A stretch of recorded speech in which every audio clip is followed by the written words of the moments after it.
Hello प्यारे बच्चों और नमस्कार अभिभावकों। आज हम फिर से सिलेबस की शुरुआत कर रहे हैं। जितना आपको सिलेबस करवाया जाना चाहिए हाफ़ ईयरली के लिए उतना हमारा कवर हो चुका है, इसलिए हम फिर से शुरुआत कर रहे हैं। अगर आपसे कुछ छूट गया था तो उसे आप पूरा करिए, और अगर आपने सब फॉलो किया है तो ये आपके लिए रिवीजन है। लेकिन याद रखें कि हर चीज़ आपको फिर से लिखनी भी है और याद भी करनी है, ताकि आपका अभ्यास बने और आप आगे होने वाली परीक्षा और टेस्ट में अच्छा अचीव कर सकें। कृपया समझने का पूरा पूरा प्रयास करें। कहीं भी कुछ समझ ना आए तो स्कूल के नंबर पे कॉल ज़रूर करें। आज हम हिंदी विषय पाठ 1 आइए दोहराएं फिर से देख रहे हैं आपकी हिंदी की टेक्स्ट बुक से। तो इसमें सबसे पहले आपको फिर से, आप जो नर्सरी और केजी में पढ़ चुके हैं उसका रिवीजन है ये, कि आपको वो ढंग से याद है, और अगर नहीं है तो उसमें से क्लैरिटी आपको आ जाए। तो सबसे पहली चीज़ जो आप भाषा में सीखते हैं वो उसके वर्ण होते हैं। तो हिंदी भाषा में वर्ण जो है, वर्ण के दो भेद किए जाते हैं, स्वर और व्यंजन मुख्यतः। तो उसमें से पहली चीज़ जो है वो है स्वर। स्वर जिन्हें किसी और वर्ण की आवश्यकता नहीं है बोले जाने के लिए, उनकी खुद की आवाज़ पूरी होती है, तो उसे हम स्वर कहते हैं।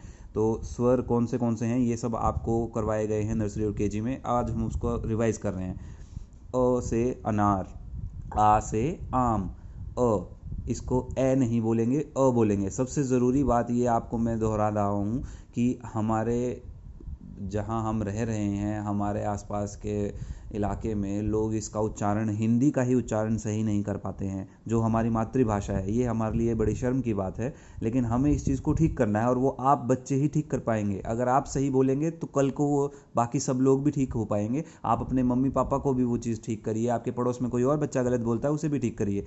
सब लोग इसे हमारे इलाके में ए बोलते हैं, ए से अनार। ये ए नहीं है, ये है अ से अनार।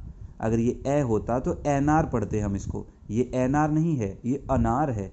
तो अ से अनार, आ से आम, ई से इमली, ई से ईख, ऊ से उल्लू, ऊ से ऊन, री से ऋषि, ए एडी, ए ऐनक, ओ ओखली, ओ औरत, अन अंगूर, अह।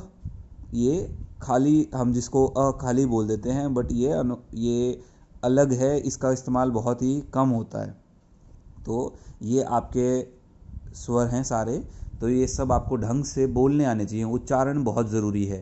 अ अनार, आ आम, ई इमली, ई ईख, उ उल्लू, ऊ ऊन, री ऋषि, ए एडी, ए ऐनक, ओ ओखली, ओ औरत, अन अंगूर, अह। ये इसका उच्चारण है। उसके बाद आपको इसके ऊपर अभ्यास दिया गया है, दिए गए स्वरों को लिखने का अभ्यास करें। इनको लिखने के लिए आपको प्रैक्टिस करनी है, तो नीचे जगह दी हुई है, उसमें आप लिखिए। ऐसे ही आपको नोटबुक पे अलग से लिखने का खुद से प्रयास करना है। ये बुक में जगह कम है, आप नोटबुक में एक पेज भरेंगे इसको लिख के।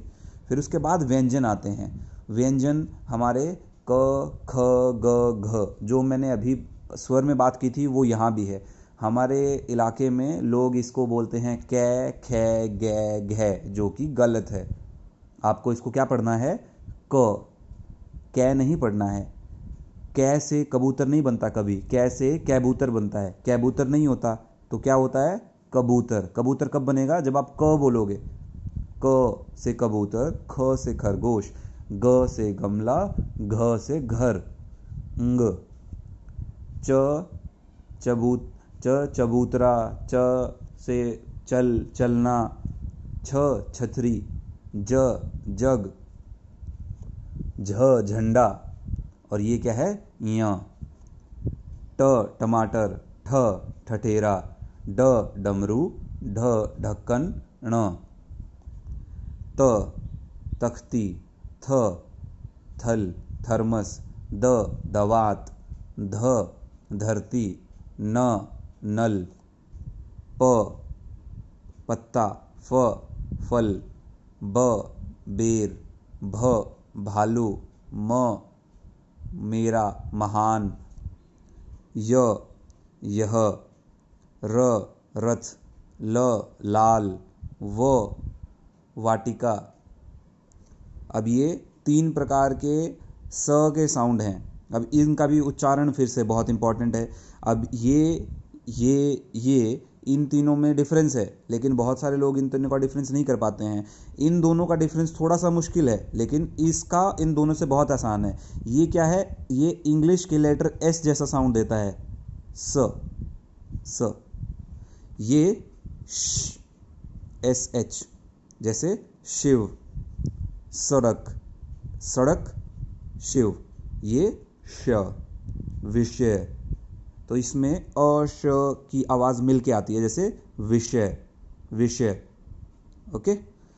ये शय, शिव, श की आवाज़ आती है इसमें, शिव, विषय, सड़क, हल। क्ष, अक्षय नहीं है ये, अक्षय 3 अक्षर मिल के बनता है, अक्षय। इन तीनों को मिलाते हैं तब बनता है अक्षय।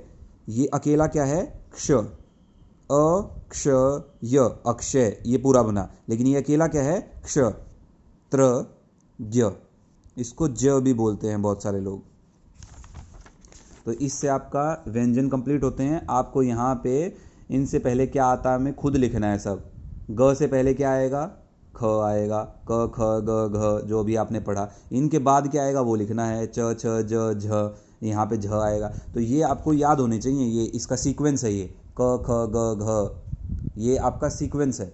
तो ये सीक्वेंस आपको याद करके इनमें खाली जगह में इसके आधार पे भर देना है। ये मुझे लगता है आप बड़े आसानी से इसको कर लोगे।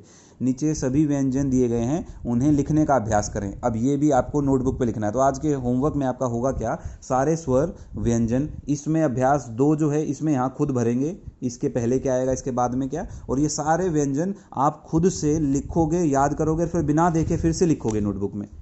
ओके, ये आज का आपका होमवर्क है। आपको इसका प्रैक्टिस जोन 1, 2 ये करना है, अभ्यास 1, अभ्यास 2, और खुद से 2 पेजेस में, एक पेज पे सारे स्वर, एक पेज पे सारे व्यंजन याद करके भी लिखने हैं बिना देखे हुए। और माता पिता से मेरा अनुरोध है ये देखें कि उनको ये सारे याद हैं, और याद करके बिना देखे लिखें। और इनका सीक्वेंस याद होना चाहिए कि क के बाद ख आएगा, ख के बाद ग आएगा। अगर बीच में कुछ छूट जाता है तो बच्चे को टोकें और फिर से याद करवाएं। और इनको बोलने का तरीका आपका सही होना चाहिए, उच्चारण पे ध्यान दें। धन्यवाद।